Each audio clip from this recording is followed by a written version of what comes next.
सो आ जाइए वापस।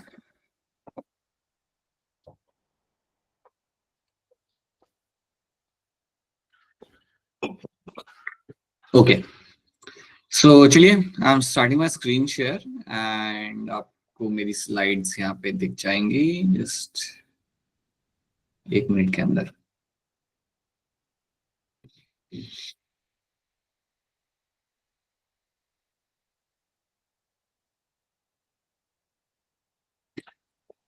और तो पिछले क्लास में हमने क्या देखा था उसको हम थोड़ा सा यहाँ पे रिवाइज कर लेते हैं, थोड़ा सा देख लेते हैं हमने पिछले क्लास में यहाँ पे क्या देखा था। In the last class we have discuss कि आपका CO2 ट्रांसपोर्ट आपके यहाँ पे कैसे होता है, किस तरीके से आप अपने कार्बन डाइऑक्साइड को ट्रांसपोर्ट कराते हो आपके बॉडी के अंदर, लाइक आपके टिश्यू से लेके लंग्स तक आपका CO2 ट्रांसपोर्ट कैसे किया जाता है। तो 3 तरीके होते हैं, एक होता है आपका डिजोल्व प्लाज्मा के फॉर्म में, आप CO2 को प्लाज्मा के अंदर डिजोल्व कर दो and then you can make it transport as a carbonic acid. एक होता है आपका कि आप CO2 को बिठाओ हीमोग्लोबिन के ऊपर and then you get it transported and then you have one form that is my bicarbonate form, कि आप CO2 को कन्वर्ट करते हो बाइकार्बोनेट के अंदर एंड 70% CO2 आपका इस तरीके से ही आपके यहाँ पे ट्रेवल किया जाता है। सो ये 3 चीजें आपको यहाँ पे याद रखनी है। अब जो हमने डिटेल में सीखा था that was about my CO2 transport as a bicarbonate, कैसे आपके यहाँ पे हो जाता है। तो हम यहाँ पे देख सकते हैं कि टिश्यू में से आपका CO2 आ रहा है आरबीसी के अंदर। जैसे ही मेरा CO2 आया आरबीसी के अंदर, as soon as my CO2 comes in the RBC, what will happen, CO2 मेरे यहाँ पे कंबाइन करेगा वाटर के साथ और आपको बना के देगा आपका यहाँ पे H2CO3। जैसे ही आपका H2CO3 यहाँ पे आपका बन गया, इसे हम स्प्लिट कर देंगे into your HCO3 and H+ ion. कोई बात नहीं सचिन, कोई बात नहीं, इतना भी लेट नहीं है। सो आपका HCO3 H+ आयन आपके यहाँ पे बन जाएगा। अब आपको याद ये रखना है कि आपका ये जो कन्वर्जन हुआ, ये कन्वर्जन करने के दौरान आपका एंजाइम यहाँ पे इन्वॉल्व होता है and that is my carbonic anhydrase. इस एंजाइम की मदद से आप ये कन्वर्ट कर पाते हो। फिर क्या आप करते हो, आप आपका जो HCO3 यहाँ पे होगा ये आपका बाहर निकल जाएगा इनटू द प्लाज्मा और H+ आयन आपका अंदर ही रहता है। अब ये H+ आयन आपका रीजन है जिसकी वजह से आपका ऑक्सीजन और हीमोग्लोबिन का बाइंडिंग एफिशिएंसी कम हो जाता है, एफिनिटी कम हो जाता है। So this H+ ion is the reason, because of that the affinity of my hemoglobin and oxygen is going to get reduced. इसको हम बोलते हैं आप एज अ बोर इफेक्ट। तो ये बात भूलना मत। HCO3 बाहर आ गया, ये कंबाइन करेगा सोडियम आयंस के साथ and will give rise to your NaCO3, बना के देगा आपको यहाँ पे NaCO3। जब आप HCO3 को बाहर लेके आते हो तो उस दौरान आपके जो क्लोराइड आयंस होते हैं उसको आप अंदर लेके जाते हो आरबीसी के अंदर, just to maintain the ionic balance. इसको हम बोलते हैं यहाँ पे as a chloride shift and this phenomena is called as my Hamburger's phenomena. तो ये हमने देखा था, दिस इज समथिंग हैपेंस। अब आपका जो CO2 है वो 70% CO2 आपका बाइकार्बोनेट फॉर्म के अंदर ट्रेवल करते हुए जाएगा आपके लंग्स तक। So it will travel up to the lungs in a form of my bicarbonate. तो ये आपका ट्रेवल करके पहुंच गया लंग्स तक। जैसे ही लंग्स के पास पहुंच गया, जैसे एल्वेलाई के पास ये पहुंच गया, व्हाट विल हैपन, पूरा रिएक्शन आपका रिवर्स होगा। आपका जो NaCO3 था इसको हम करेंगे ब्रेक, ये आपको देगा NaIons एंड HCO3। HCO3 आपका आता है आरबीसी के अंदर, ये कंबाइन करेगा H+ आयन के साथ to form the H2CO3। H2CO3 आपको आप ब्रेक करोगे, you will break it down into my H2O and CO2। जैसे ही आपका CO2 बन गया, इस CO2 को आप डाल दोगे अपने एल्वेलाई के अंदर। ये करने के दौरान भी आपका कार्बोनिक एनहाइड्रेट्स आपकी मदद करेगा। याद रखना, मैंने आपको बताया था कार्बोनिक एनहाइड्रेट्स आपको इवन मिलता है प्लाज्मा के अंदर भी, बट उसका अमाउंट काफी कम होता है। You will find in the RBC, you will find in the plasma in a very less amount. ठीक है, तो आपने CO2 को इस तरीके से अपने एल्वेलाई के अंदर आपने भेज दिया। अब क्योंकि आपका HCO3 अंदर आ चुका है, क्योंकि आपका ये जो बाहर घूम रहा था ये तो अंदर आ चुका है, तो आपको वापस से आपके जो क्लोराइड आयन आपके पास थे उनको आप यहाँ पे बाहर भेज दोगे, जिसको हम बोलेंगे यहाँ पे as a chloride back shift. We call it as a chloride back shift. आप यहाँ पे कर लिया, ठीक है। उसके अलावा जो प्लाज्मा में CO2 था वो भी आपने अंदर रिलीज कर दिया।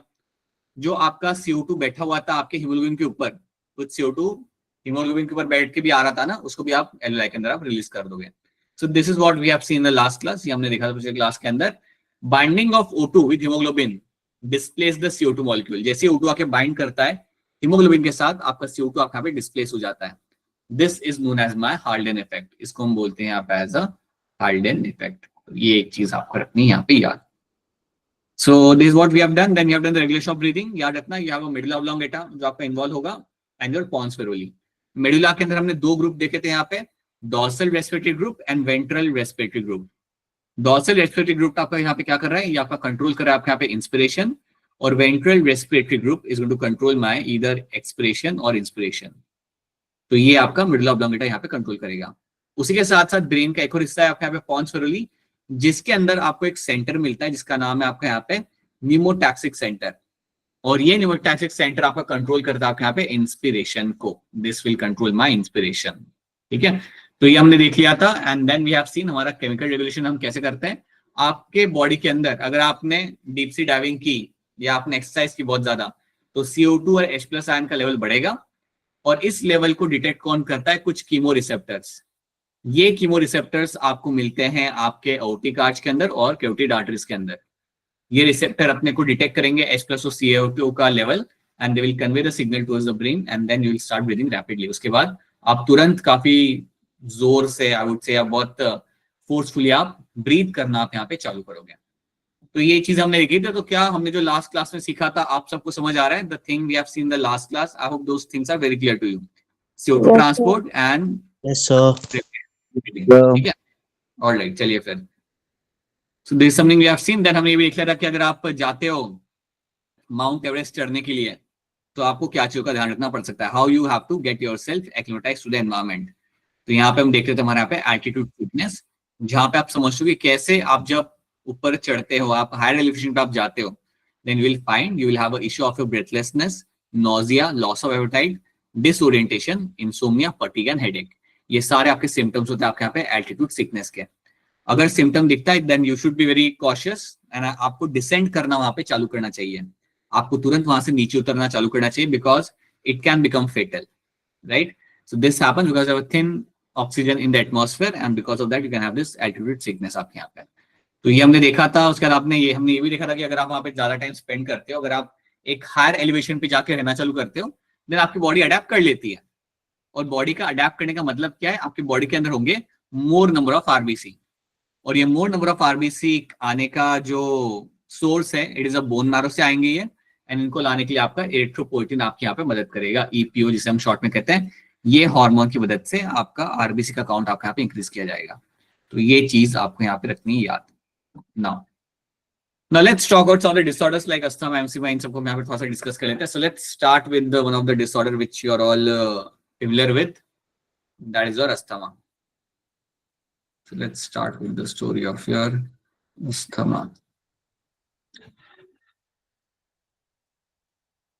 जब अस्थमा की यहाँ पे बात करते हो यार ना, बेसिकली आप यहाँ पे क्या कहते हो, it happens because of what, it happens because of my allergen. ये एलर्जेंस की वजह से आपके यहाँ पे होता है, ठीक है। सो एलर्जेंस की वजह से आपको ये होगा। मतलब एलर्जेंस आपके यहाँ पे क्या हो सकते हैं, एलर्जेंस आपके यहाँ पे हो सकते हैं like your dust particle, your dust can be allergen. You can have pollen grains, pollen grains काफी कॉज करता है अस्थमा के अटैक को। सो पोलन ग्रेन्स आपके यहाँ पे हो सकते हैं। कई बार आपके फेदर्स होते हैं, बर्ड्स के फेदर्स भी आपके एलर्जन की तरह काम कर सकते हैं। तो पता है, हमने सुना है कई बार ये बात, हमने सुनी कुछ लोगों को कुछ चीजों की एलर्जी होती है, कुछ लोग कुछ चीज खा नहीं पाते क्योंकि उन्हें एलर्जी होती है। सिमिलरली आपके एयर के अंदर you can have some dust particle, pollen grains and feather भी कई बार इन्वॉल्व होता है, जिनकी वजह से विच कैन बी कॉल्ड, जिनको हम बोल सकते हैं यहाँ पे से एलर्जन। अब जो एलर्जन आपके यहाँ पे होता है, इट कैन ट्रिगर रिस्पॉन्स, ये आपके बॉडी के अंदर एक रिस्पॉन्स जनरेट करता है, और उसी की वजह से आपके यहाँ पे अस्थमा होता है। सो बेसिकली आप इमेजिन करो कि एक कोई पर्सन है और उसे अस्थमा के होने के चांसेस है। मतलब ये हर किसी के साथ नहीं होता, मतलब मुझे अगर किसी चीज से एलर्जी है तो शायद आपको ना हो, राइट, बट याद रखना this is caused bye my allergen. याद रखना, ये कोई आपका स्मोकिंग करने से या पोल्यूटेड एयर से नहीं हो रहा, it is happening because of the allergen. Allergen कुछ होते हैं जैसे dust particle, pollen grain, feather, इनकी वजह से आपका ये ट्रिगर रिस्पॉन्स आपका बॉडी जनरेट कर सकता है। तो जैसे ही अगर आपके बॉडी के अंदर, लेट्स अज्यूम दैट कि आपका कोई एलर्जन आता है, आपने इनहेल कर लिया, so what will happen, asthma के अंदर आपको मिलता है देखने के लिए inflammation of my bronchioles and bronchi. So inflammation आपको यहाँ पे मिलेगा देखने के लिए। So will have a inflammation of bronchioles and आपके जो ब्रोंकर ब्रोंकल्स होते हैं वहां पे आपका इन्फ्लेमेशन होता है। प्रिसाइसली वहां पे क्या हो रहा होता है, यू विल फाइंड कि आपके ब्रोंकल्स और ब्रोंकल वो कंस्ट्रिक्ट हो जाएंगे। इसका मतलब आपका यहाँ पे ये है, दो चीज आपको याद रखनी है, आपका इन्फ्लेमेशन यहाँ पे हो रहा है ब्रोंक्यूल्स एंड ब्रोंकाई के अंदर, और उसके साथ साथ you have excess of mucus secretion, excess of mucus secretion. आपका म्यूकस का सिक्रेशन यहाँ पे काफी ज्यादा यहाँ पे होने लगेगा। इसका मतलब आपका यहाँ पे ये है कि आप इमेजिन करो कि आपकी ये ब्रोंकाई है, राइट। जैसे आपको एलर्जिक रिएक्शन आएगी, आपकी थोड़ी कंस्ट्रिक्ट हो जाएगी, थोड़ी आपके यहाँ पे छोटी हो जाती है, it will become slightly smaller, so it has undergone constriction, या आपकी होगी यहाँ पे आपकी constrict, it has undergone constriction. Constriction तो यहाँ पे हो गया, उसके साथ साथ पता है एक और दिक्कत क्या आती है, you will have excess of mucus secretion. अगर यहाँ पे म्यूकस आपका ज्यादा आने लगता है, समझो ये सारा आपका म्यूकस यहाँ पे आ रहा है, तो म्यूकस अब आपके यहाँ पे क्या कर रहा है, this is all the mucus, इसने क्या किया, बंद कर दिया चैनल को, आपका जो एयर का जो पाथवे था आपके यहाँ पे बंद हो चुका है। सो म्यूकस क्या करता है, क्लॉग कर देता है, it will clog the air channel. अगर आपका एयर चैनल यहाँ पे क्लॉग होता है, then you will have a difficulty in breathing. अब यहाँ पे आपको ब्रीथ करने में दिक्कत आएगी, बिकॉज आपका म्यूकस आपका ज्यादा इकट्ठा हो चुका है आपके यहाँ पे, एंड कंस्ट्रिक्शन हो चुका है ब्लड वेस आपके एयर पाथवेज का, मतलब ब्रोंकियल्स और ब्रोंकाई का, and then you can have a difficulty in breathing. अब जनरली ऐसा होता क्यों है, तो याद रखना, जब भी आपको कोई एलर्जिक रिएक्शन होता है तो आपका एक सेल यहाँ पे इन्वॉल्व होगा, और उस सेल का यहाँ पे नाम होगा मास्ट सेल।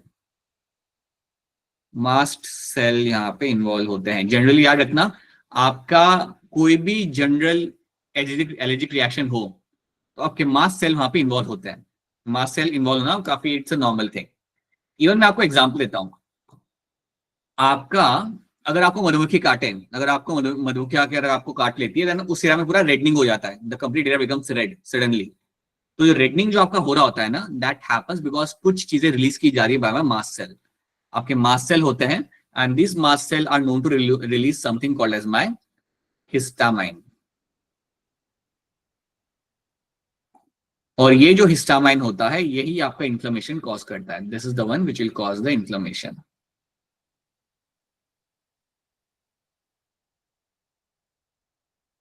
तो जब आपको कोई मधुमक्खी काटती है, ये मैं अलग अलग एग्जांपल है just to make understand, and suddenly आपके उस एरिया का जो रेडनिंग आपका हो जाता है, the complete area becomes red वहां पे, वो जो आपको वहां पे हुआ ना, that is nothing but my inflammation.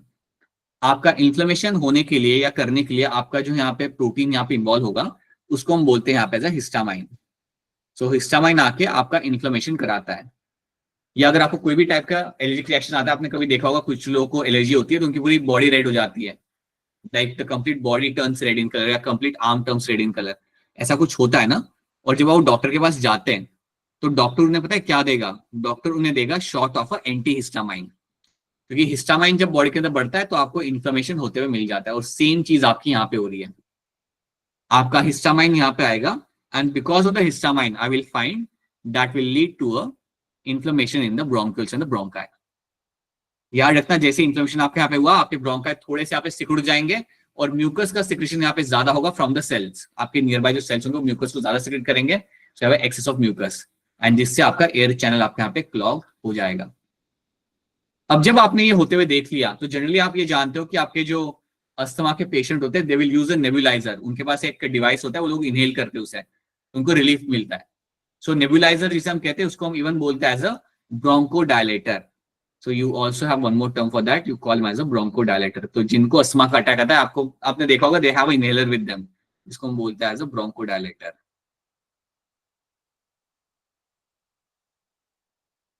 Bronchodilator आपको यहाँ पे क्या करके देगा, ये बेसिकली आपके ब्रोंकाई को डायलेट कर देगा। दैट मीन्स व्हाट, अगर आपका ब्रोंकाई कंस्ट्रिक्ट हो चुका है, समझो अगर आपका ब्रोंकाई यहाँ पे सिकुड़ चुका है, राइट, और यहाँ पे आपका म्यूकस भी आपके यहाँ पे ज्यादा हो चुका है, तो अब आपके यहाँ पे क्या कराएगा, जैसे ही आप यूज करते हो अपने यहाँ पे ब्रोंकोडायलेटर, वो क्या करता है, इसको थोड़ा बड़ा कर देगा, it will dilate the bronchi, bronchi को थोड़ा सा यहाँ पे डायलेट कर दिया जाएगा, इतना ज्यादा नहीं जितना मैं बता रहा हूँ, बट थोड़ा सा कर दिया जाएगा।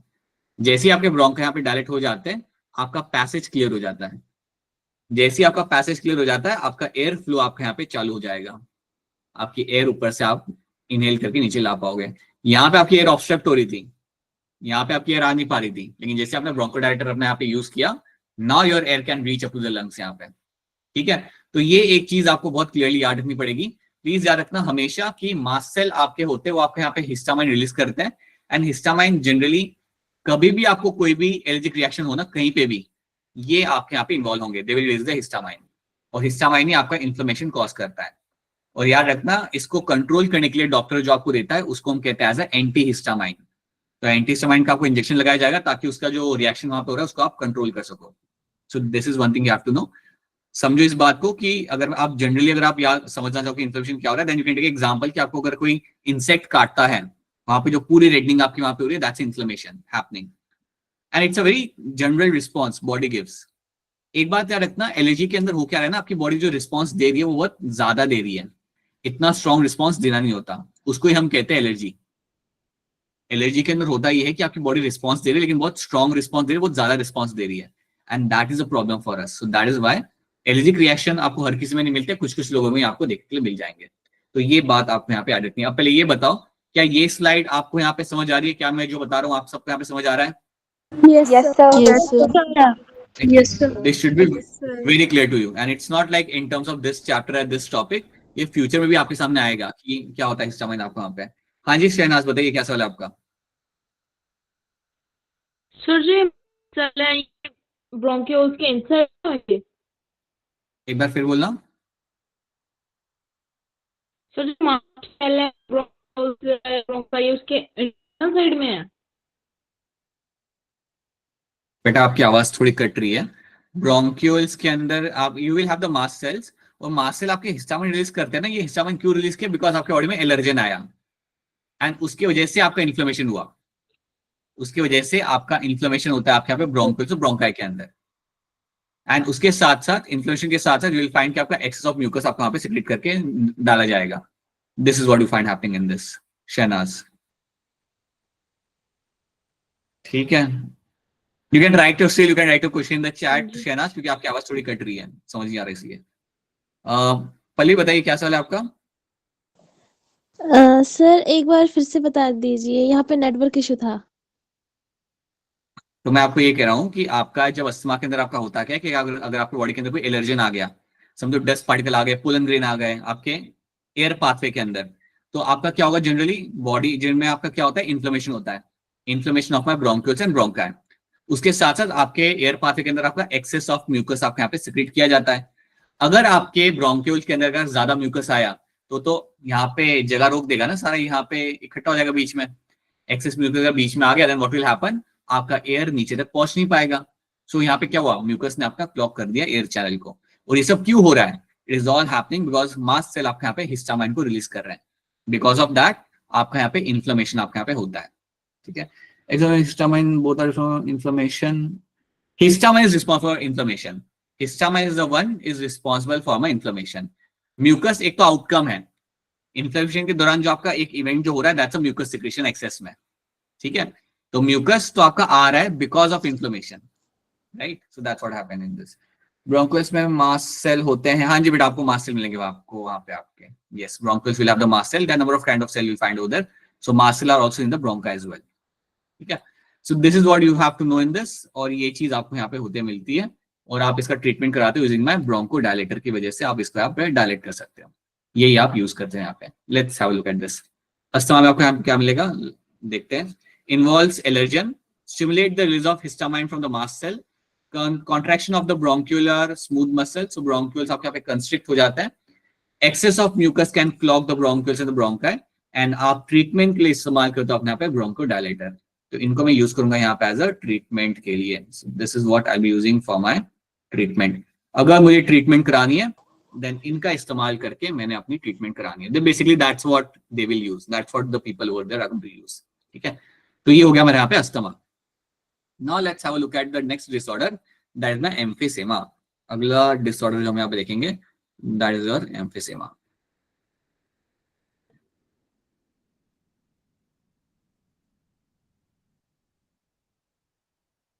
अब एम्फिसेमा की जब मैं यहाँ पे बात करता हूं,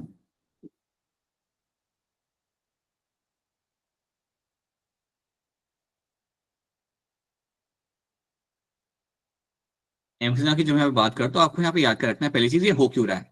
जनरली एम्फिसेमा के केसेस जो आपको मिलते हैं ना, the reason is going to be my smoking.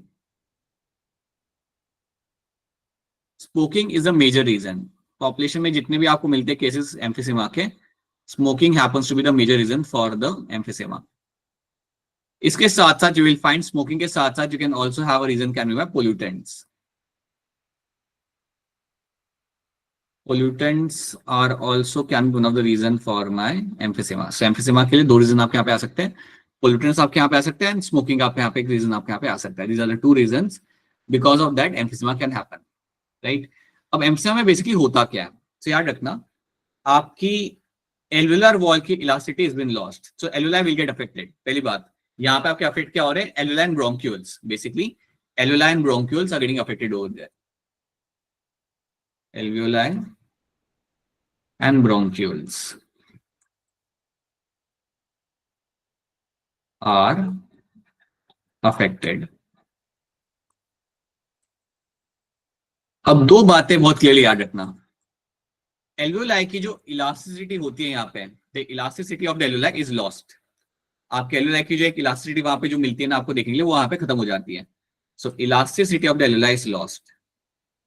Elasticity of alveoli is lost. एक तो ये बात पहले याद रखना, this is a very important thing you have to know. उसके बाद क्या होता है, उसकी वजह से क्या होता है, the surface area of the alveoli gate reduced. इसकी वजह से क्या होगा, the surface area of the alveoli will get reduced. Surface area, हमारा दिमाग खराब हो रहा लीजिए, surface area of alveoli is reduced.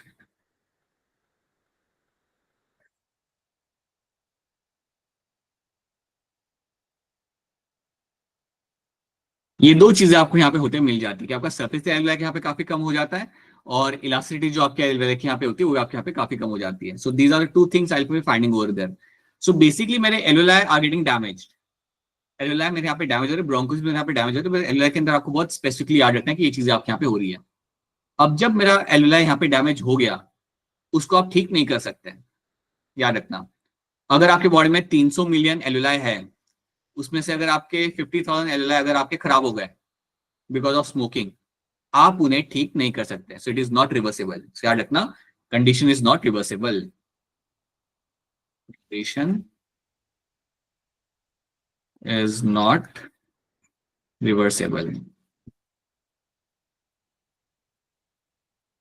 तो बेसिकली आपने जो यहाँ पे लॉस कर लिया है, जो आपने नुकसान उठा लिया अपने एल्वियोलाई के खोने का, वो आपका चला गया. आप बस ये ध्यान रख सकते हो कि अगर आप स्मोकिंग बंद कर देते then you can actually avoid excess of loss of the alveoli, या excess of loss of this property of the alveoli can be avoided.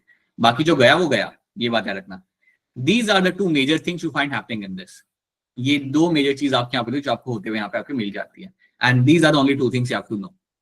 हाँ, ब्रोंकोल्स भी यहाँ पे अफेक्टेड होते हैं, ब्रोंकोल्स का भी आपका सरफेस एरिया यहाँ पे रिड्यूस होता है, बट एल्वियोलाई को लेके आपको ये बात याद रखनी है, the elasticity of the alveoli has been lost and आपका जो सरफेस एरिया होता है एल्वियोलाई को, वो यहाँ पे रिड्यूस हो जाता है. And alveoli are becoming non functional. वो अपना काम यहाँ पे आपका नहीं कर पाते हैं. So again what will happen, difficulty in breathing आपके यहाँ पे होती है, बल्कि देखा ये जाता है कि एक्सपिरेशन के बाद भी आपका एयर आपको एल्वियोलाई में मिल जाता है. So even after expiration the air can be seen in the alveoli. अगर आपका एल्वियोलाई फंक्शन नहीं कर रहा ना, तो आपका एक्सचेंज ऑफ गैसेस आपका पे होगा नहीं. ठीक है, so that's what you have to know, the exchange of gases will not happen and even after expiration you will find some amount of air is there in the alveoli. So that is what you find happening in this. So after expiration, air is seen in the alveoli. After expiration, अगर आपने expire किया,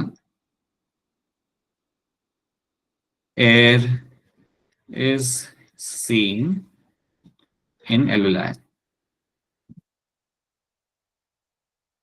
sir bronchioles reverse हो सकते? नहीं बेटा, कुछ भी नहीं. ब्रोंकोल्स भी रिवर्स नहीं किए जा सकते. अगर आप ब्रोंकोल्स का अज्यूम कर लो कि अगर आपका सरफेस एरिया निकल गया, खत्म, बहुत रिड्यूस हो गया, you can not reverse that as well. So emphysema के अंदर जो डैमेज आपके यहाँ पे हो रहा है ना, उसको आप रिवर्स नहीं कर सकते. जो नहीं हुआ है उसको आप बचा सकते हो बस. So again that is why the breathing capacity of the person will just keep on decreasing. आपकी जो ब्रीदिंग कैपेसिटी यहाँ पे पर्सन की होगी वो आपके यहाँ पे कम होने लगती है टाइम के साथ साथ. ये आपको यहाँ पे देखने के लिए आपको मिल जाता है. तो स्मोकिंग एंड पोल्यूटेंट याद रखना are the major causes. Alveoli and bronchioles are getting affected. यहाँ पे elasticity of the alveoli is lost. Surface area जो होता है alveoli को यहाँ पे reduce हो जाता है. And because of that, ultimately what will happen? The exchange of gases will not happen. And after expiration also, air आपको यहाँ पे alveoli में आपको देखने के लिए मिल जाती है. Even after expiration, you will find the air will have the alveoli. Sorry, air will be is seen in the alveoli. Okay, so ये चीज आपको याद रखनी है in terms of my emphysema. Let's have a look. So elasticity of the alveoli is getting reduced. Something I've told you. Surface area आपके यहाँ पे कम हो रहा है, ये भी आपके यहाँ पे reduce किया जा रहा है. Affects the normal ventilation. So normal exchange of gases आपके यहाँ पे हो नहीं पा रहा. Ventilation मतलब normal exchange of gases. Normal exchange of gases.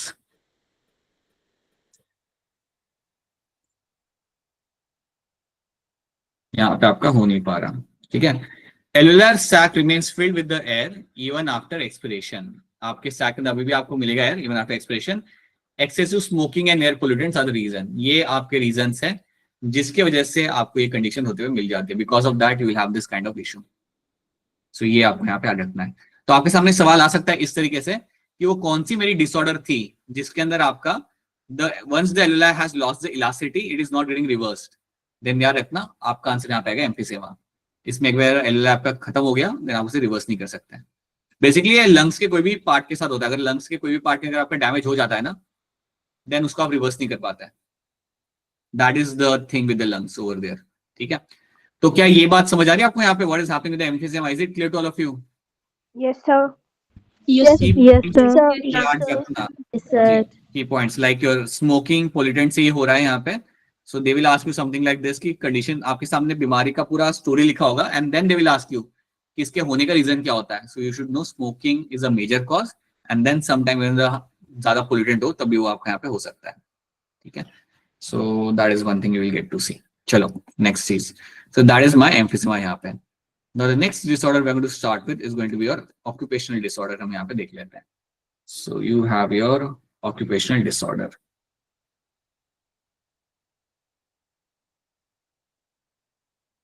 अब occupational disorder में आपके यहाँ पे क्या होता है? What do you get to see in occupational disorder आपके यहाँ पे? इसमें आपको यहाँ पे दो नाम याद रखने पड़ेंगे. इसमें आपके दो नाम जो यहाँ पे आते हैं, one is myosilicosis.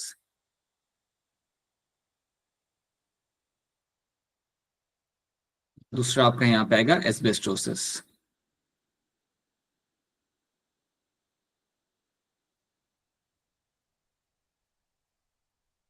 अब ये दोनों बीमारियां क्या है और ये कब होती है, कैसे लोगों को होती है? सो अगर आप माइनिंग इंडस्ट्री में काम कर रहे हो, if you are working in the mining industry, then आपको ये बीमारियां होने के चांसेस ज्यादा रहते हैं. If you are working in the mining industry,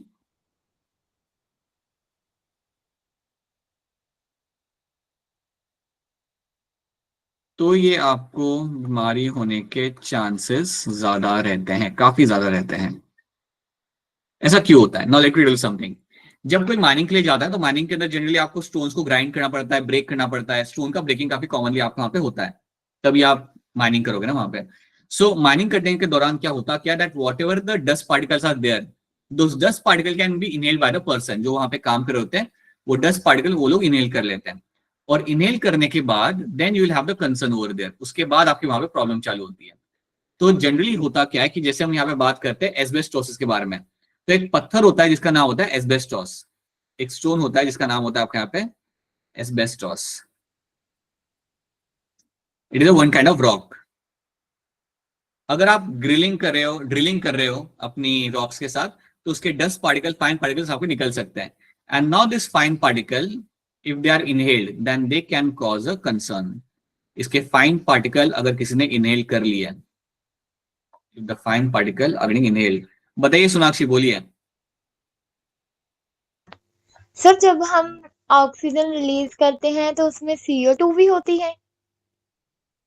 जब हम ऑक्सीजन रिलीज हम जब एक्सहेल करते हैं हम CO2 रिलीज कर रहे होते हैं. Okay sir. हाँ. सो यू विल फाइंड कि जब आपके फाइन पार्टिकल्स यहाँ पे आपके रिलीज किए जाते हैं ना बाय द एस्बेस्टोस, अगर आपने इनहेल कर लिए या किसी ने अगर इसे इनहेल कर लिया, देन ये क्या कर सकते हैं, ये लंग्स में जाके क्रिएट करेंगे fibrous tissue formation. They can get inside, they can reach the lungs, और लंग्स के अंदर what will happen, they will form fibrous tissue formation. ये बनाते हैं आपके यहाँ पे fibrous tissue formation. So fibrous tissue formation is seen in the lungs.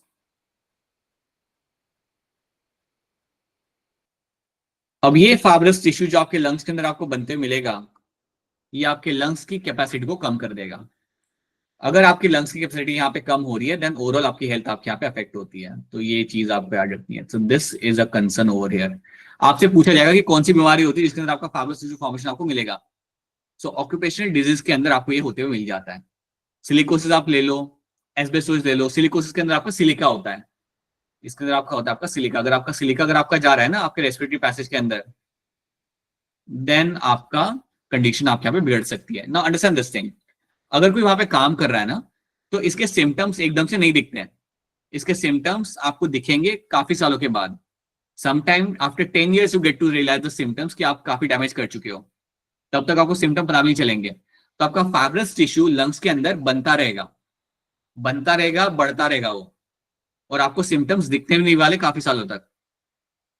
Sometime what happens ना, सिम्टम्स आपको काफी लेट दिखते हैं, and at times you also find because of this silica and asbestosis tumour formation भी हो जाता है, जिसको हम कहते हैं लंग कैंसर। वो भी आपको कई बार यहाँ पे होते हुए दिख जाता है। सो अगर कोई वहां पे काम कर रहा है, अगर 10 साल के लिए काम कर रहा है ऐसे एरिया के अंदर जहाँ पे माइनिंग की जा रही है, अगर वहां पे वो काम कर रहा है, then after 10-15 years suddenly they will see some severe symptoms, and then it also affects their life span. उसके बाद उनका लाइफ स्पैन भी वहां पे काफी अफेक्ट होता है। सो it is a very concerning condition, occupational disorder, जहां पे आपका माइनिंग इंडस्ट्री में आपको ये होते हुए मिलेगा। एंड दो कंडीशंस या दो डिजीज जो इसके अंदर आती है, एक होगी आपके यहाँ पे सिलिकोसिस, दूसरी आपके यहाँ पे होगी एस्बेस्टोसिस। ये दो कंडीशन आप यहाँ पे याद रखना। एस्बेस्टोस एक आपका पत्थर में आपको मिल जाता है, सिलिका भी ड्रिलिंग के दौरान आपको यहाँ पे इनहेल किया जा सकता है, एंड इसके जो फाइन पार्टिकल्स आपके यहाँ पे होते हैं, they have been inhaled and they will reach into the lungs, and lungs में पहुंचने के बाद they can form the fibrous tissue formation. आपको याद रखना है कि ये सब होने से होगा क्या, the lung capacity is going to decrease. lung capacity will get affected. अब मेरा सवाल आपसे यहाँ पे यह है, आप हैंड रेस करके मुझे बताना कि अगर समझो आपकी खुद की माइनिंग इंडस्ट्री है, आप लोग के पास खुद का माइनिंग इंडस्ट्री, मतलब इमेजिन कर लो 2 मिनट के लिए। कॉटन में भी डस्ट होता है, उससे भी कुछ डैमेज होता है। बेटा अभी कॉटन को मुझे नहीं दिखना है यहाँ पे, लेट्स फोकस ऑन दिस, ठीक है। कॉटन का बेसिकली जो डस्ट पार्टिकल होता है ना, वो इतना डैमेज नहीं करता जितना ये करते हैं। Conducting part are unable to filter of air, नहीं, हाँ वो नहीं कर पाता है conducting part. Now understand this thing also Sahil, आपको एक्सपोजर 1 या 2 बार का नहीं है, साल भर काम करने का है, लाइक सालों भर काम करने का है। ऐसा होता है ना कई बार कि आपने एक बार एक्सपोजर लिया तो आपके डस्ट पार्टिकल ने उसे हैंडल कर लिया। You are working there for several years, you are working for like 365 days, नहीं अगर आप 226 दिन का अगर आप वहां पे काम कर रहे हो, तब भी आप कितना एक्सपोजर आपको वहां पे मिल जाए। So you will always find कि आपके डस्ट पार्टिकल ज्यादा वहां पे, मतलब फिल्ट्रेशन आपका ज्यादा हो नहीं पाएगा, and the dust particle will ultimately reach into the lungs. कितना आप करोगे filter, and once the dust particle reach to the lungs and they will have the issue, they will create a problem वहां पे। इसलिए इसमें होता क्या है ना कि इंडस्ट्री में काम करने लोगों का काफी ध्यान रखना पड़ता है। तो मुझे आप लोग बताओ सोच के, हैंडल्स करके, अगर आपकी खुद की इंडस्ट्री होती माइनिंग इंडस्ट्री, तो आप अपने वर्कर्स का कैसे ध्यान रखते हैं, किन चीजों का आप अपने एंड से ध्यान रखते हैं जिससे उन्हें बीमारी ना हो। Raise your hand to answer this. अपना हैंड रेज करो, फिर मैं आपसे पूछता हूँ। सो रिया आप बताइए, आप अपनी इंडस्ट्री में किस चीजों का ध्यान रखते हैं, एक चीज बताइए पहले। सर प्रोटेक्टिव मास्क देते। बस ठीक है, so that is one thing, protective mask Riya यहाँ प्रोवाइड कर दी, जिसके थ्रू पॉसिबली उनका एक्सपोजर वहां पे कम हो जाता। ठीक है, देन युवराज आप बताइए, आप क्या प्रोवाइड कराते हैं। अरे युवराज आवाज नहीं आ रही, जोर से बोलो। भी नहीं आ रही। ऑलराइट, अंशिका शर्मा आप बताइए, आप क्या करते हैं। सर मास्क ही था। किताब का भी, ठीक है। नागेश आप क्या करते हैं मास्क के अलावा।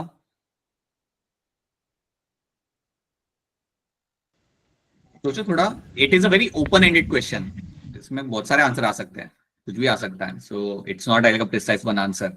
टेल मी, सचिन कपूर बताइए। Sir sanitiser. ठीक है, सारा फर्क नहीं पड़ेगा, बिकॉज उससे तो सिर्फ आपका हाथ साफ होगा ना, यस सर। है ना। बताइए Himani, what you will do. Sir yearly health checkup. ठीक है, ईयरली हेल्थ चेकअप, ओके, ये आप ऐड कर देते हैं अपने डॉक्टर में, ईयरली हेल्थ चेकअप आप यहाँ पे कराते हैं। ठीक है, alright, that was good.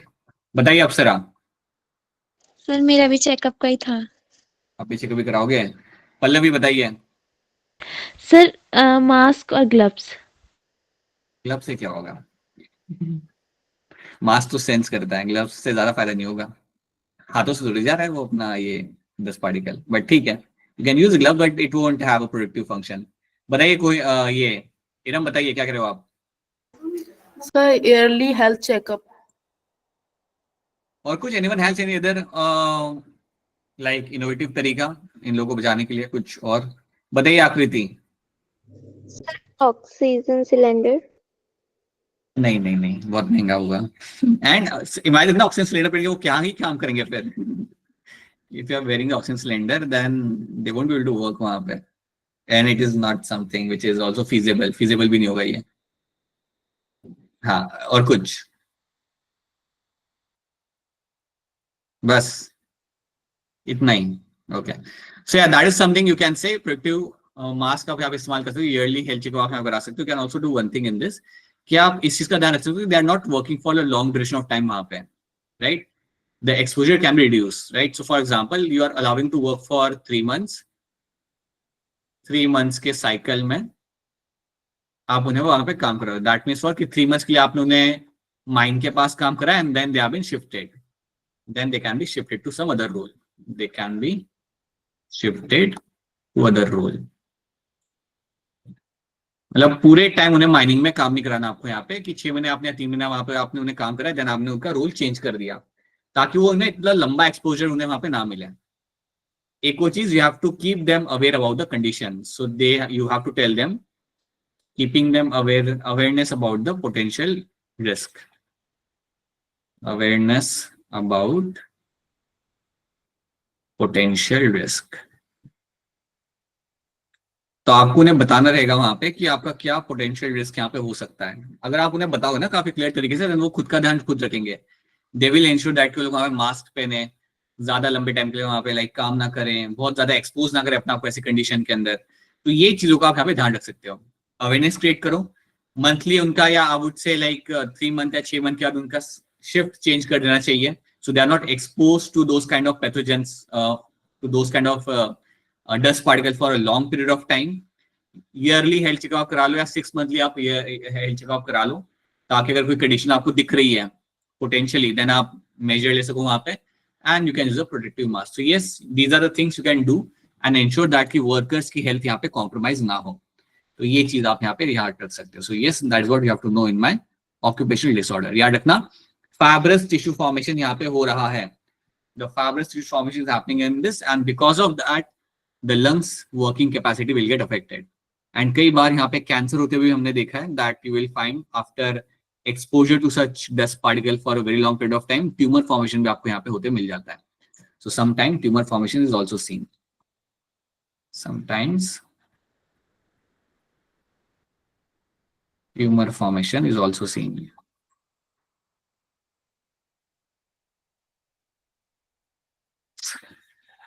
so seen।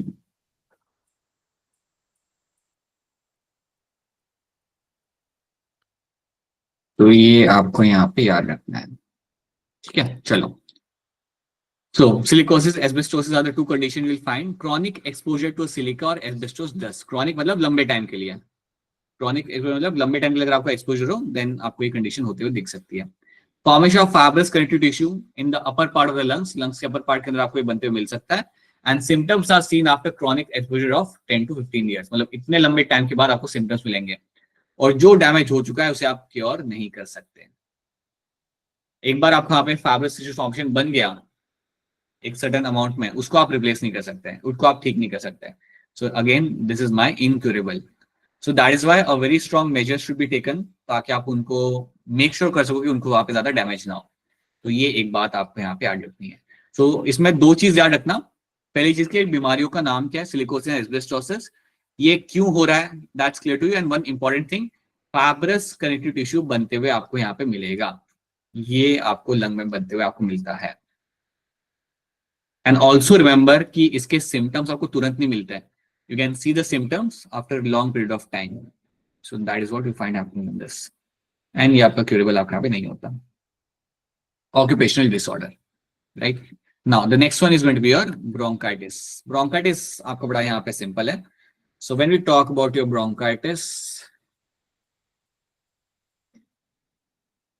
inflammation of bronchi, simple. This is something which is happening, is going to be your inflammation of bronchi.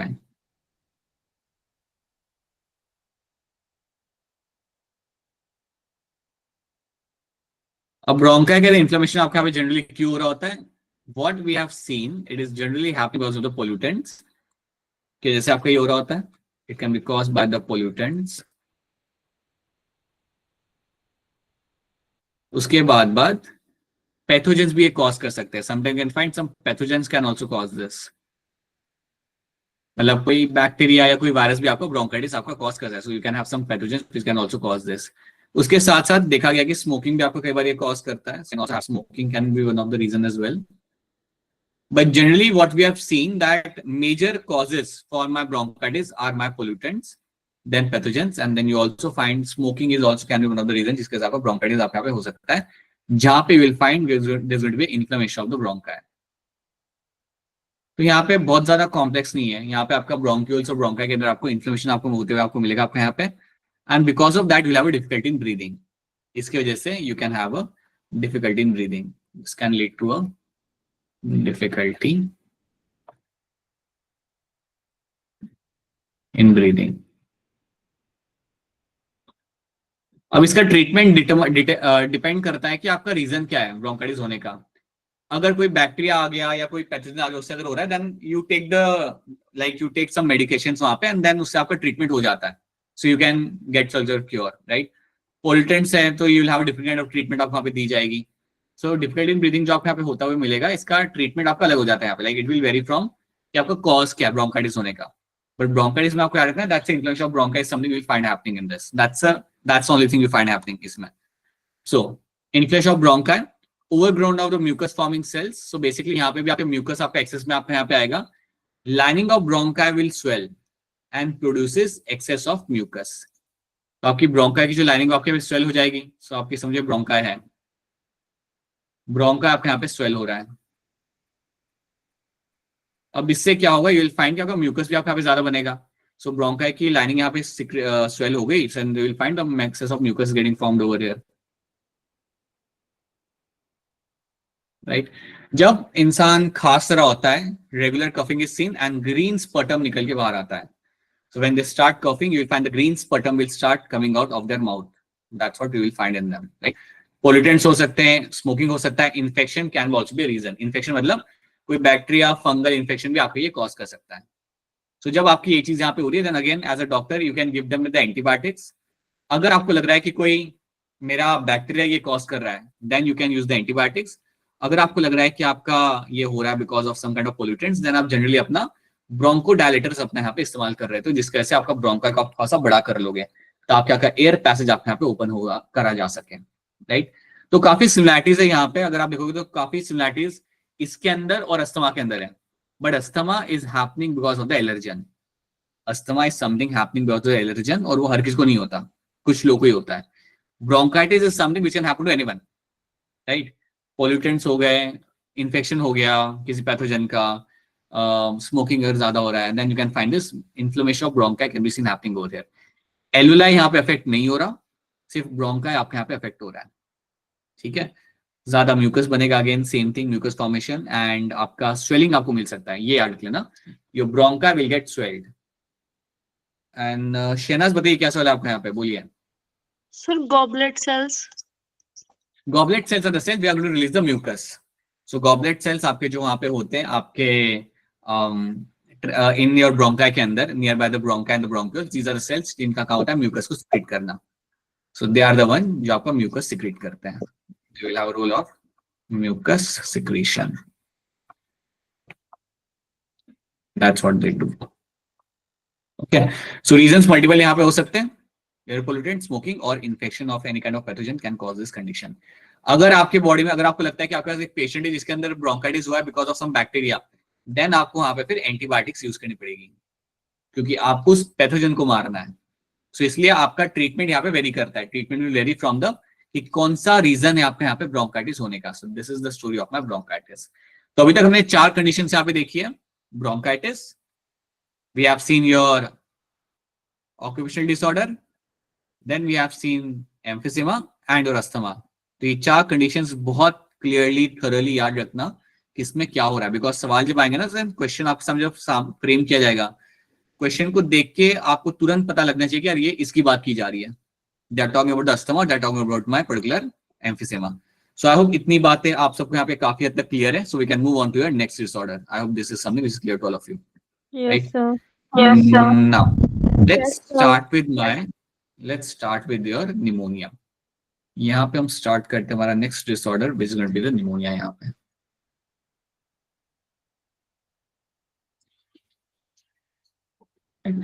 so जब हम निमोनिया की यहाँ पे बात करते हैं, when we talk about the pneumonia, इसमें आपको 2 चीजें याद रखने मिले. तो कॉजिंग एजेंट आपके यहाँ पे क्या कौन है?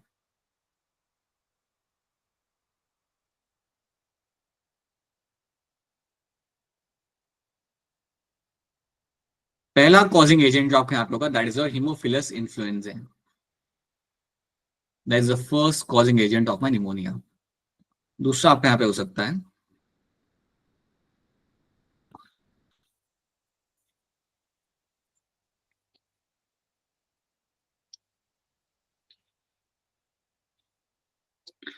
Streptococcus pneumonia.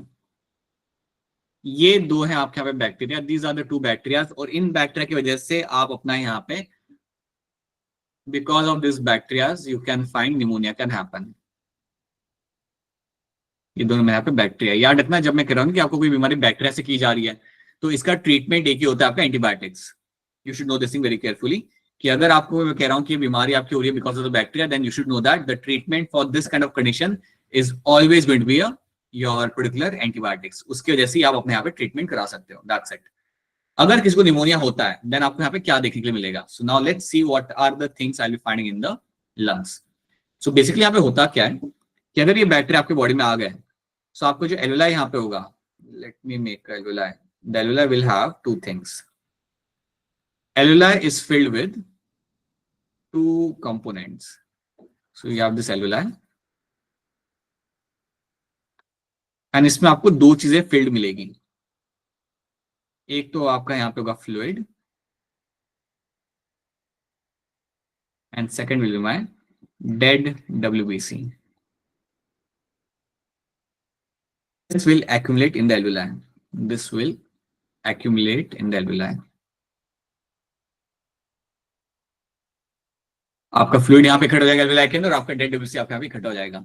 अगर आपके एल्वेलाई के अंदर समझे यहाँ पे पानी इकट्ठा हो गया and you have a good amount of dead WBC, अगर आपका ये सब आपके यहाँ पे इकट्ठा हो रहा है, तो सिंपल सी बात है बेटा कि आपका एक्सचेंज ऑफ गैसेस आपके यहाँ पे हो नहीं पाएगा. अगर आपके एल्वेलाई के अंदर फ्लूइड इकट्ठा हो रहा है, आपके डेड WBC आपके यहाँ पे इकट्ठा हो रहा है, then what will happen? Exchange of gases will get affected. Simple सी बात है. कहां से होगा आपका exchange of gases? नहीं हो पाएगा. So we will find in this, we will find exchange of gases will get affected. Your exchange of gases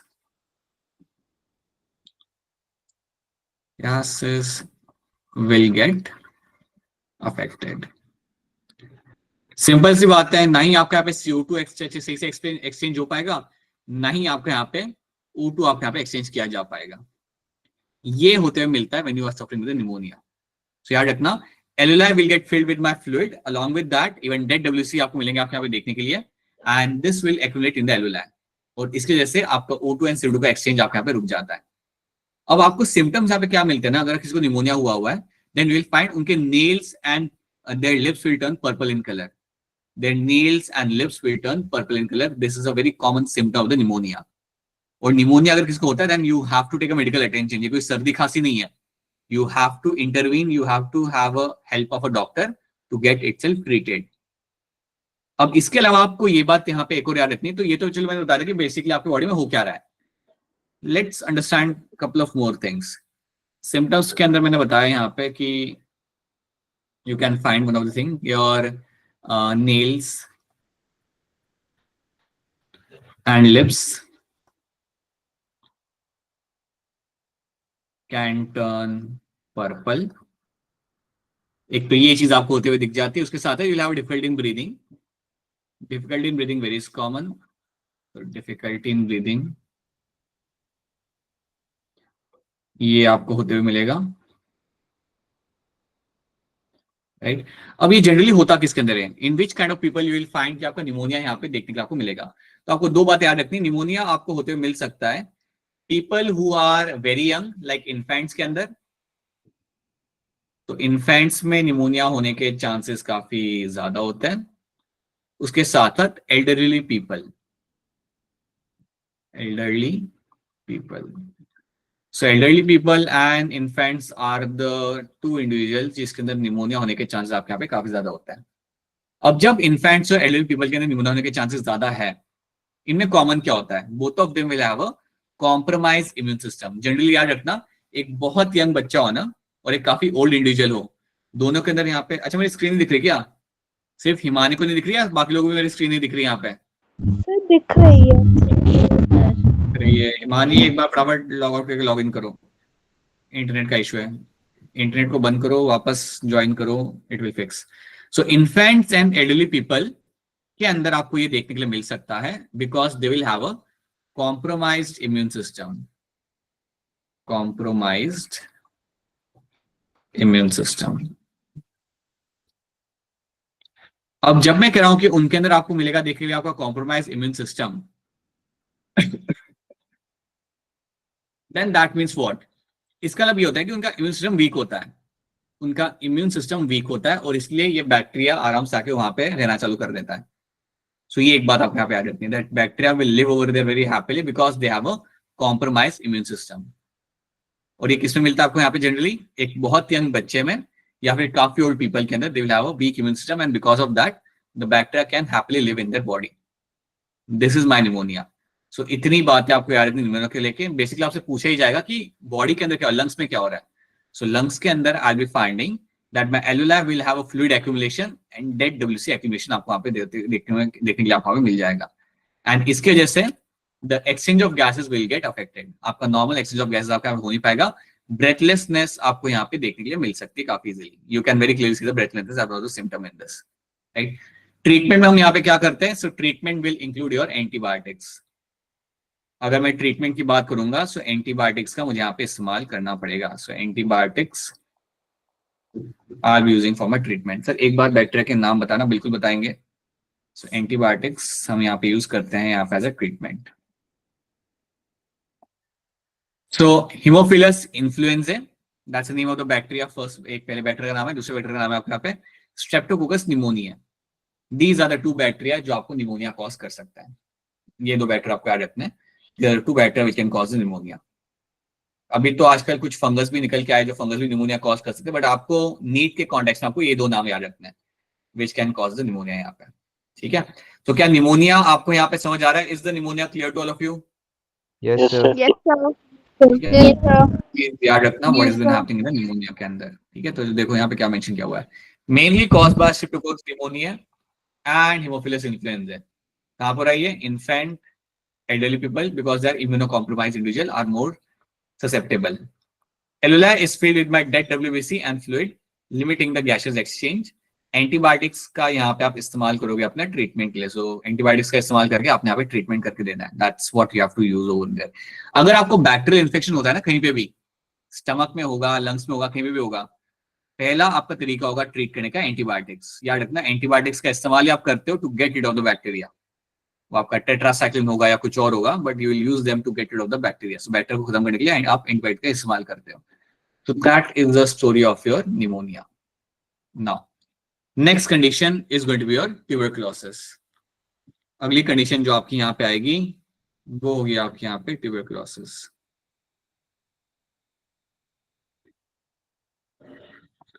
अच्छा, मेरा आपसे एक सवाल है यहाँ पे। समझो आपके सामने एक पेशेंट आया, समझो आप डॉक्टर हो और आपके क्लिनिक में एक पेशेंट आया भागते हुए, और आपने जब उसके सिम्टम्स देखे, सिम्टम्स में आपको यहाँ पे ये दिखा कि उसके लंग्स के अंदर मास्ट सेल काफी ज्यादा हिस्टामाइन को रिलीज कर रहे हैं, या उनके ब्रोंका और ब्रोंकस में मास्ट सेल काफी एक्टिव है और वहां पे हिस्टामाइन को रिलीज कर रहे हैं। अगर आपको इतना ही सिम्टम दिख जाता है तो मुझे बताइए उस पर्सन को क्या हो रहा है? Asthma. Asthma. Right. Automatic attack आप बिल्कुल सही, ट्रू, ठीक, asthma. Right right right right, सही है, बिल्कुल सही। Okay, so now let's talk about tuberculosis. Tuberculosis भी आपके यहाँ पे जो कॉज किया जाएगा, that is cause by my bacteria.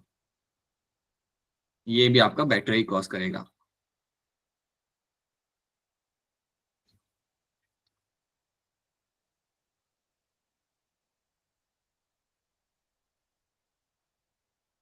Mycobacterium tuberculosis, that is the name of the bacteria जो आपके यहाँ पे ट्यूबरकुलोसिस आपके यहाँ पे कॉज कर सकता है। अब सवाल यहाँ पे आता है कि यार मेरा बैक्टीरिया यहाँ पे करेगा क्या, what this bacteria is actually going to do. यहाँ पे आपका जो बैक्टीरिया आपके सामने यहाँ पे आएगा, this bacteria will damage the lungs, again it is going to affect the lungs, it will go and damage the lung tissues. It will damage lung tissues.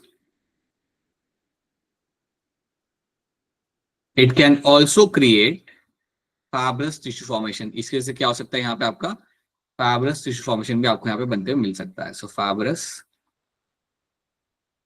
tissue formation is seen. तो यहाँ पे भी अगर आपने treatment नहीं कराया ना, या आपने ट्रीटमेंट काफी लेट कर दिया, आपके लंग्स की कैपेसिटी आपके यहाँ पे कॉम्प्रोमाइज हो सकती है। सो ये डैमेज कर आपके लंग टिश्यू को, it is forming my fibrous tissue formation भी आपके यहाँ पे होते हुए आपको मिल जाएगा by this bacteria. So it will impact your lungs, lungs को यहाँ पे इम्पैक्ट कर रहा है।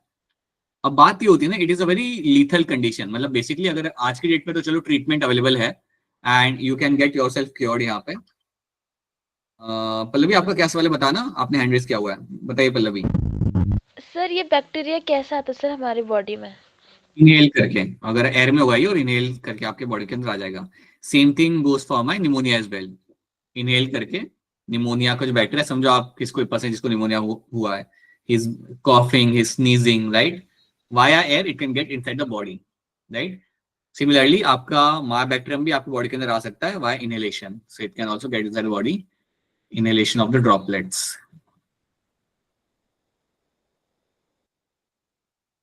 लेशन ऑफ ड्रॉपलेट, तो अगर किसी को हुआ है ना मायबैक्टीरियम, उसके आसपास अगर आप घूम रहे हो और इनहेलेशन आपने किया, बिकॉज वो कॉफ कर रहा था, कॉफिंग कर रहा था, बेसिकली कॉफिंग के दौरान you can actually pick up those kind of bacteria inside the body, ठीक है।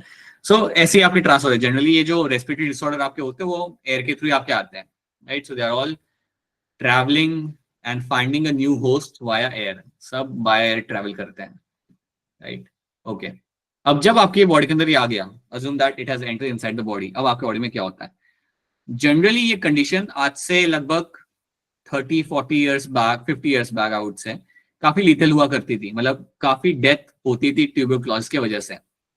आज की डेट में बिकॉज जब ट्रीटमेंट, वेरी वेल ट्रीटमेंट हमें यहाँ पे मिलता है, तो नंबर ऑफ डेथ आपके यहाँ पे काफी कम हो चुकी है। आपको याद रखना है कि ट्यूबरकुलोसिस के अंदर होता क्या है, what are the general symptoms I get to see. सबसे कॉमन सिम्टम यहाँ पे रहता है coughing for more than 2 weeks, coughing for more than 2 weeks. अगर 2 वीक से ज्यादा किसी को कॉफिंग हो रही है, then they should rather consult a doctor, ठीक है, because maybe it might be something else, normal सर्दी खांसी से भी ज्यादा ये चीज हो सकती है, right. That's one thing. Second thing, you can have low grade fever, रात को बुखार आया, दिन में आपको ठीक लग रहा है, या दिन भर में आपको 1-2 बार बुखार आ गया, so that's a low grade fever. से ट्यूबरकुलोसिस सेम होता है, हाँ बेटा सेम होता है वो, हिमाक्षी का, दैट्स सेम, ठीक है। सो लो ग्रेड फीवर आपको मिलेगा यहाँ पे देखने के लिए। You can have a condition जहां पे आपको मिला देखने के लिए, that you have a chest pain, weight loss. Weight loss आपका यहाँ पे बहुत कॉमनली आपको मिलता है यहाँ पे देखने के लिए, तो weight loss is also one of the thing which will be finding happening over here. इसके साथ साथ you can find fatigue. Fatigue मतलब बहुत जल्दी थक जाना, फटीग का मतलब आपको यहाँ पता है कि बहुत जल्दी थक जाना। So you can see fatigue is also something which is very commonly seen over there, कि बहुत जल्दी आप थक जाते हो, राइट। तो ये कुछ सिम्टम्स आपको मिलेंगे आपके यहाँ पे देखने के लिए। नाइट स्वेट, रात को पसीना छूटना, नाइट स्वेट, तो काफी सिम्टम्स है आपके यहाँ पे। You have a night sweat, you have a fatigue, आप जल्दी थक जा रहे हो अपने यहाँ पे, थोड़ा बहुत आपने यहाँ पे भागम दौड़ी किया, आप थक जाते हो। जनरली आप थकना नहीं चाहिए, बट आप थोड़ा सा भी एक्टिविटी कर रहे हो, आप थक जा रहे हो। आपको यहाँ पे वेट लॉस आपका हो रहा है, चेस्ट पेन आपको होता है, लो ग्रेड फीवर आ रहा है, ओकेजनली रात को आ रहा है, कभी दिन में आ रहा है, और कॉफिंग आपकी हो रही है मोर देन 2 वीक्स के लिए। अगर आपको ये सारे सिम्टम्स अगर आपको दिख रहे हैं, then it's very important to consult a doctor, because ये ट्रीटमेंट काफी लंबी चलती है। ट्यूबरकुलोसिस की ट्रीटमेंट जो आपकी चलेगी, आपकी 6 से 9 महीने के लिए चलेगी, याद रखना। ये ऐसा नहीं कि हफ्ते 2 हफ्ते की ट्रीटमेंट होती है, it is a treatment which last for very long fever. Mild fever coughing, क्या कर रहा है Naitik? Naitik is saying something, can't see, wait. हाँ, mild fever, coughing, blood. Yes, in certain latent condition, आपके coughing के साथ साथ blood भी आपका रिलीज किया जा सकता है. So that can also happen. Not in a general condition, but yes, कई बार आपका tuberculosis काफी like it will also have certain divisions, right? So जब बहुत severe form में ये होता है, then yes, you can find बिल्कुल सही नैतिक, you can also have your coughing with blood, right? Blood during coughing can also be seen. ये भी आपको देखने के लिए मिल जाता है. This is a condition जो आपकी काफी severe है in that case, if that is the case. So tuberculosis का आपको याद रखना है that treatment will take a good amount of time. Treatment की जब हम यहाँ पे बात करते हैं, so treatment will last for 6 to 9 months.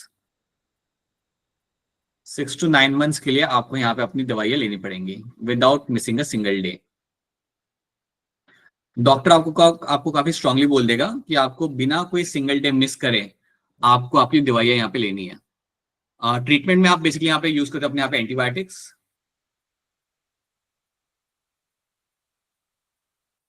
और आपको एक और बात यहाँ पे याद रखनी है कि अगर आपने सब दवाइयां लेना चालू किया, आपने 2 महीने लिया, and then after 2 months you have taken a break of 1 week, आपने 1 week का वहां पे अपने ब्रेक ले लिया, अगर आप ऐसा करते हो, then there is a possibility कि आपके बैक्टीरिया वहां पे रेजिस्ट करने लगे उस सॉल्यूशन को.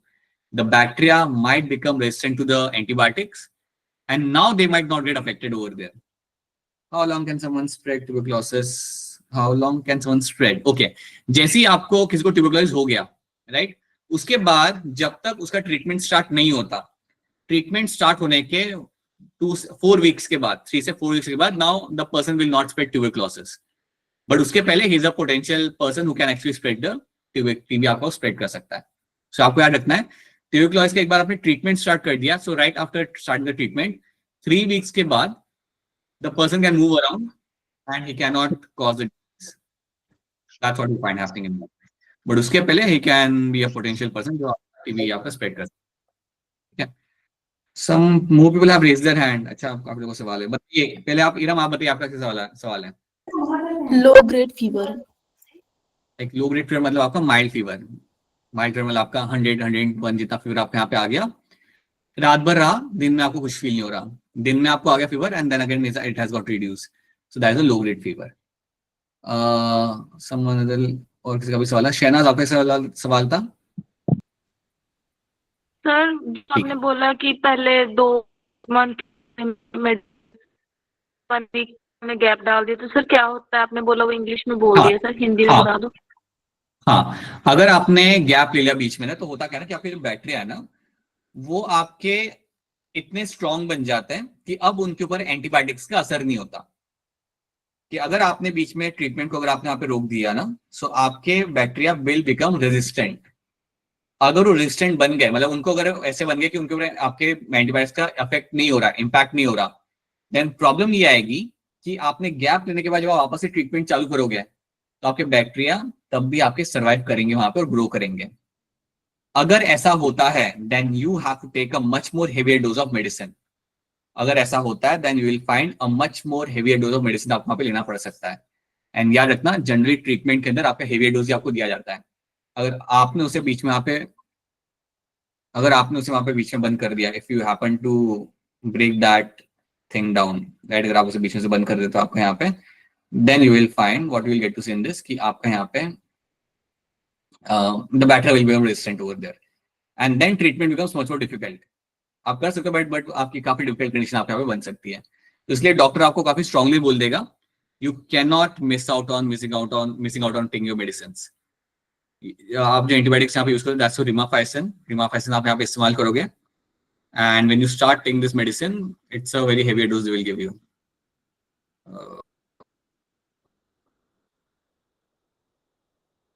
what do you use? Okay so ये आपको यहाँ पे आ रखना है, that's what you will find in my tuberculosis के अंदर। तो इतनी बात आप यहाँ पे आ रखना, अगर आप अपना कोर्स कंप्लीट कर लेते हो अपने 6 से 9 महीने का, then you will be fine, then आपको वहाँ पे कोई दिक्कत नहीं आएगी, then you will be good enough to do your normal thing. Like 9 महीने के बाद तो लगभग 7 महीने के बाद तो आपके जनरली सारे बैक्टीरिया खत्म हो जाते हैं, and till the 9 months you continue the treatment and it's all good. तो डॉक्टर पहले आपको एक्सरे कराएगा, अगर उसे सिम्टम्स लग रहे काफी clearly, then after the treatment he will do x-ray again, and then you will get to see कि हाँ भाई मेरा कंडीशन सेफ है। So that is what you have to know in my tuberculosis. So these are the few things you have to remember in terms of my tuberculosis, and याद रखना treatment आपके यहाँ पे काफी लंबी होती है। So Mycobacterium tuberculosis is a pneumotobacteria, infects the lungs and the pleurae. So pleurae में भी अफेक्ट करता है। Fibrous tissue formation आपको मिलेगा यहाँ पे होते हुए gaseous exchange does not occur. अगर आपका fibrous tissue formation आपके यहाँ पे हो रहा है, it will impact my gaseous exchange. ये मेरे यहाँ पे गैसेस एक्सचेंज को यहाँ पे अफेक्ट करता है, that's going to affect my gases exchange. Symptoms include my fatigue, weight loss, low grade fever, night sweat, cough, chest pain are some of the symptoms will find in this. ये बातें आपको इसमें याद रखनी है, right? So these are the symptoms you have to know in terms of my tuberculosis, and you will have a breathlessness. Yeah, one more thing which I've missed. One of the thing you can find happening here is going to be a breathlessness आपको यहाँ पे होते मिलेगी।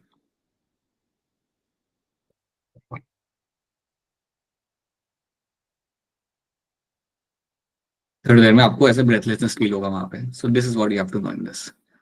ठीक है, चलो next condition हम यहाँ पे, that's a very simple one, तो उसे हम फटाफट देख लेते हैं। दैट इज योर राइनोवायरस आपको यहाँ पे कॉज कर रहा है कॉमन कोल्ड। सबसे simple, common cold is caused by virus. बोलिए बेटा, बोलिए। सर ट्यूबरक्लोसिस जेनेटिकली स्प्रेड हो सकता है? जेनेटिकली नहीं, it is only caused by bacteria. ठीक है, then it has nothing to do with the genes.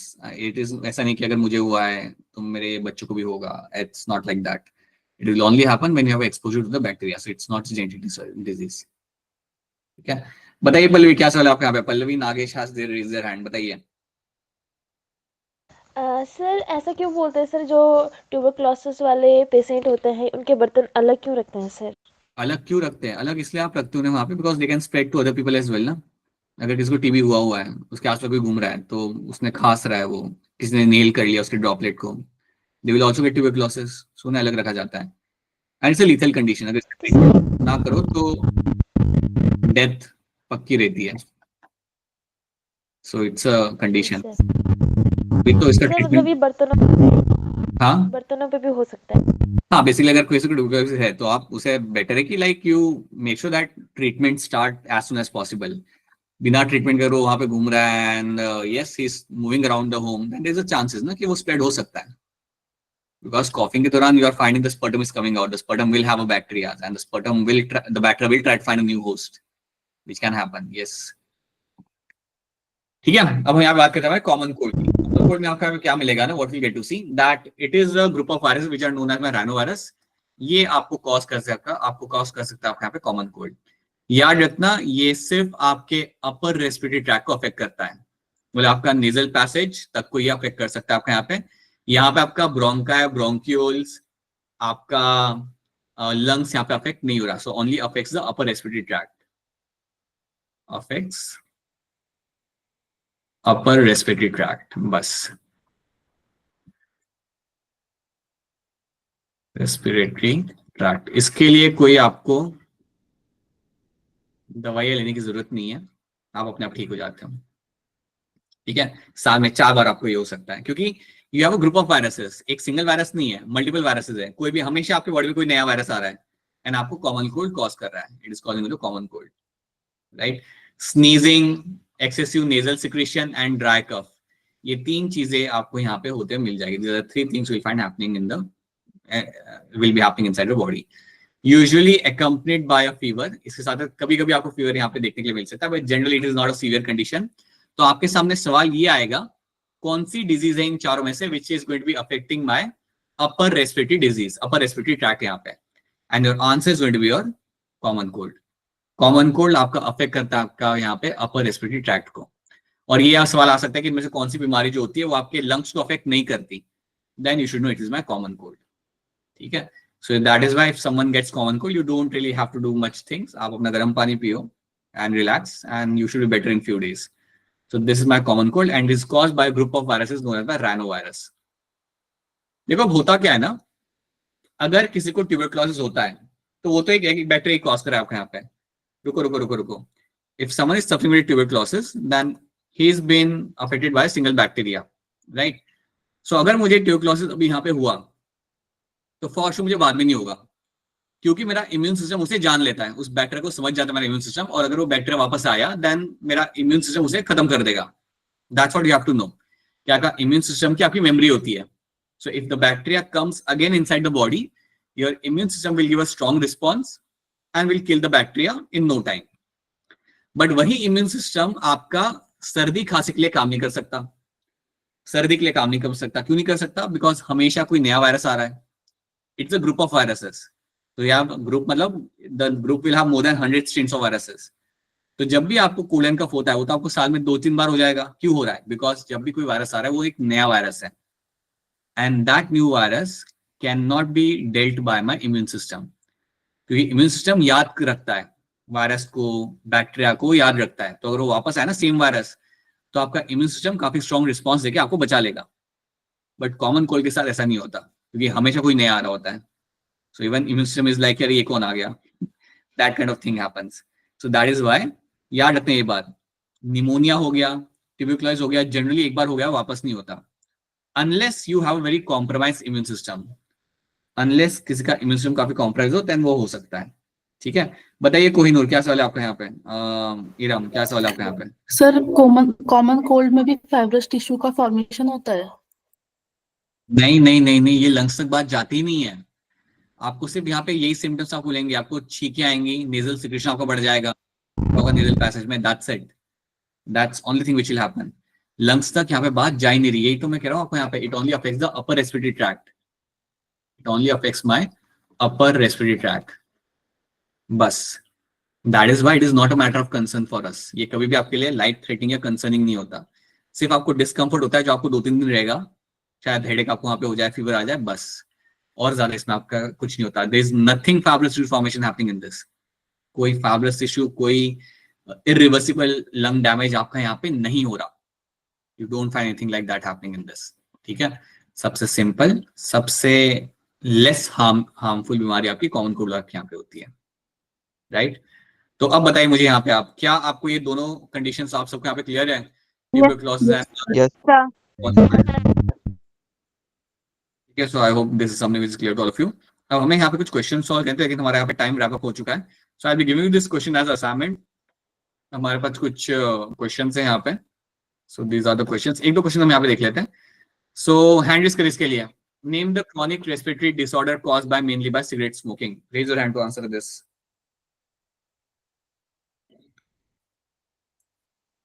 बताइए कौन देगा इसका आंसर यहाँ पे? नेहा रावत, बताइए क्या लग रहा है इसका आंसर आपको? Sir option D. एंड कविता, आपको क्या लग रहा है? Option D. ठीक है, देन मुझे बताइए इसका आंसर। वंशिका, मुझे बताइए कि ऑप्शन डी आपको भी लग रहा होगा यहाँ पे आंसर। मुझे ये बताइए आप कि इसमें होता क्या है एम्फिजिमा में, बेसिकली आपका क्या डैमेज हो रहा है? You tell me that. Sir alveoli. क्या हो रहा है वहां पे? सर फाइब्रस टिश्यू की फॉर्मेशन हो रही है। नहीं, फाइब्रस टिश्यू वहां पे नहीं बन रहा।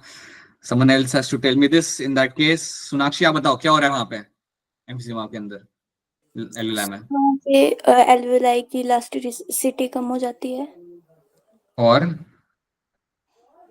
सर एल्वियोलाई डैमेज हो जाती है। सरफेस एरिया वहां पे रिड्यूस हो जाता है। These are two things I want to know. Alveoli की इलास्टिसिटी वहां पे कम हो जाएगी और आपका सरफेस एरिया वहां पे कम हो जाएगा। That is what you find happening in that. ठीक है, चलो देन एक हाथ 2 क्वेश्चन और हम यहाँ पे कर सकते। एक और क्वेश्चन हम करते हैं, then I will let you go.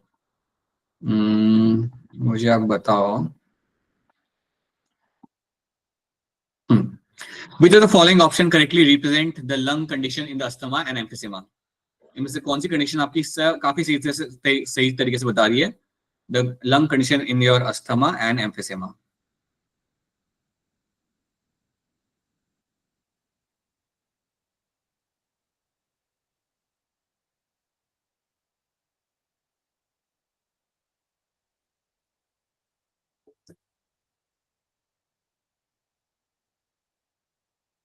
Tell us Rupanjal, क्या होगा इसका आंसर यहाँ पे? Sir option A. And Yuvraj? Yuvraj का माइक नहीं चल रहा क्या? आप sir option A. All right. I hope everyone will agree on this. Yes, option A becomes the correct answer in this. Inflammation of bronchioles and decreased respiratory surface area. ये दो आपके बनेंगे यहाँ पे symptoms form है asthma and emphysema.